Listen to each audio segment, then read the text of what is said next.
Hi there, Sasha the Catalyst here. I am doing a mini reading, so I'm going to take the question that the parent has asked about this chart. And again, this is totally anonymous for the protection of the child in question and also the parent in question.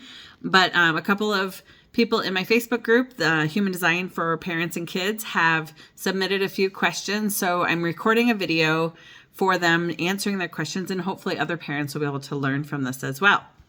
So the first question that came in, and thank you so much for submitting your questions and being brave souls to start off the process. I appreciate it so much. The first question came in from a 5-1 emotional generator mom who has a 4-6 emotional generator son. And so I'm going to show you his chart. And the question was, what are ways that I can nurture and support his learning in the best way? So the first thing to point out is that the sacral center, the red in the center here, is defined, and he's emotionally defined. So this child is going to need to learn a little bit of patience when they have no clarity. So the beautiful thing about a emotional generator is that when they have a lack of clarity, they do need to wait. But if they do feel a clear yes or no in the moment, that is their sacral authority speaking, and that is reliable. So when he's struggling to know something, try to form your question into a yes and no question, and see if that can light up his sacral center and get his juices flowing, if you will. The other key thing I noticed was up here with the variables. Do you see this? 1, 2, 3 right-facing variables and 1 left-facing variable. Right-facing variables actually absorb tons of information in their environment without any effort.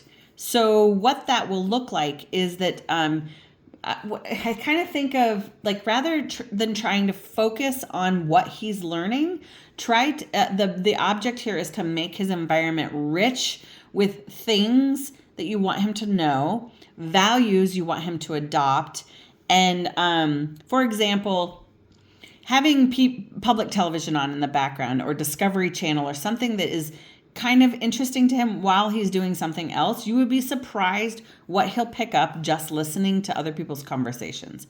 So again, for this child, more is caught than taught, and you'll want to be very careful making sure the environment is rich with things you are valuing for him rather than things that you're not valuing. Okay, so then the third thing would be, because of the open head and Ajna, which kids with open head and Ajna also struggle to focus because they have so many, again, like the radio station in a car, they have so many different channels of thoughts that are streaming through. They almost can read people's minds, but not quite.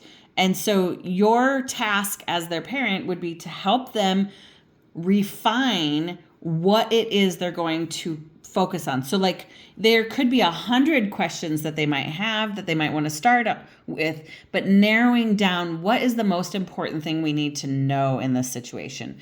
Because again, also with this channel 61 defined, there's going to be a lot of questions and doubts about the information they're learning. And so again, helping them to narrow down, you could ask 100 questions, but a good question is narrowing down the information to what's most important here. So what information is most important? What question is most important?